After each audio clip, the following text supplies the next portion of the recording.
ओम शांति। आज बाबा हमें समझा रहे हैं, कैसा भी वायुमंडल हो उसे देखकर या किसी के कहने से कभी अपने में, अपने कर्म प्रति में दुविधा ना हो कि पता नहीं मैं राइट हूं व रॉन्ग हूं। मन में सदा निश्चय रहे कि मैं सफलता मूर्त हूं। सर्कमस्टांसेस आग के समान होते भी सदा खुशी व मौज का अनुभव हो, ऐसे निश्चय के आधार से बेफिक्र बादशाह बनो। कैसा निश्चय? अपने कर्मों पर भी बाबा कहते हैं ऐसा निश्चय हो कि मैं अगर हर कर्म भगवान की श्रीमत पर कर रहा हूँ, बाबा की श्रीमत पर कर रहा हूँ, तो सर्कमस्टांसेस चाहे कैसे भी हो, कोई मनुष्य आत्मा कोई कुछ भी मुझे कहे, लेकिन मेरी सफलता हुई पड़ी है। अगर मेरा कार्य श्रीमत प्रमाण है तो बाबा कहते सफलता की गारंटी है। तब हमें दूसरा कोई विचार करने की आवश्यकता नहीं। तो स्वयं पर भी निश्चय और स्वयं के कर्मों पर भी निश्चय हो।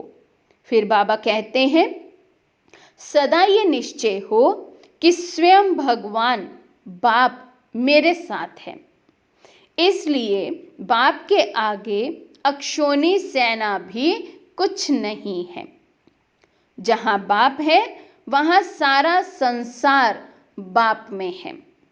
तो निश्चय की ये भी एक कसौटी है कि क्या वाकई में ही मेरा संसार केवल एक बाबा में समाया है? क्योंकि बुद्धि कहाँ जाएगी, मन कहाँ जाएगा? संसार में ही जाएगा। तो अगर बाबा ही मेरा संसार है तो मन और बुद्धि ऑटोमेटिकली बाबा के साथ लगी हुई है। तो बाबा के साथ फिर हम कंबाइंड स्वरूप का अनुभव हर समय कर सकते हैं। बाबा कहते, कभी जरा भी बेसहारे व अकेलेपन का संकल्प मात्र भी अनुभव ना हो। देह रूप से भी भले हम अकेले हैं कहीं, लेकिन बाबा कहते वो संकल्प नहीं आना चाहिए कि मैं अकेला हूं। वो अकेलापन फील नहीं होना चाहिए। क्यों? मैं तो सदा बाप दादा के साथ कंबाइंड हूं। कभी उदासी व अल्पकाल के देह के वैराग्य की लहर ना आए। हर कार्य करते हुए, सामना करते हुए, सहयोगी बनते हुए बेहद की वैराग्य वृत्ति रहे। बाबा कहते इसमें भी बैलेंस चाहिए। कैसे हम वैराग्य लेकर आए अपने में? क्योंकि कई जैसे बच्चे कहते हैं ना कि हम तो इतना योग में अभी आगे जा चुके हैं, ज्ञान में इतना आगे जा चुके हैं, ऐसा वैराग्य हमें आ चुका है कि किसी को हम बुलाने को मन ही नहीं होता। हम बोलते नहीं, हम साइलेंस में ही रहते हैं। तो बाबा कहते ये भी चेक करो, ये साइलेंस अंतर्मुक्ता की गुफा वाला साइलेंस है या कोई अल्पकाल का वैराग्य है, कोई उदासी है जो हमें किसी को बोलने को बुलाने को मन ही नहीं है। क्योंकि बाबा तो कहते हैं जब अगर हम किसी से बोलेंगे नहीं, किसी को बुलाएंगे नहीं, तो फिर हम सेवा कैसे करेंगे, ज्ञान कैसे सुनाएंगे? क्योंकि हमें बोलना अच्छा नहीं लग रहा। तो बाबा कहते हैं ये भी जरूर चेक करना है। तो फिर बाबा कहते हैं मैं कर्म योगी हूं, करावनहार बाप है, मैं निमित्त करणहार हूं। इस निश्चय से डबल लाइट अर्थात लाइट के ताजधारी बन बेफिक्र बादशाह बनो।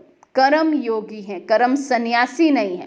तो कर्म ड्यूटी कोई भी छोड़नी नहीं है, लेकिन कर्म में रहते हुए, कर्म करते हुए योग की अवस्था से, योग की स्थिति से हम नीचे नहीं आए। तो करावनहार हूं, मैं कर्म इंद्रियों की मालिक आत्मा हूं। इस स्मृति में रहकर मुझे कर्म करना है। तो बाबा कहते हैं हमेशा डबल लाइट रहेंगे, फरिश्ता स्वरूप रहेंगे, लाइट के ताजधारी रहेंगे, तो ही बेफिक्र बादशाह बन जाएंगे।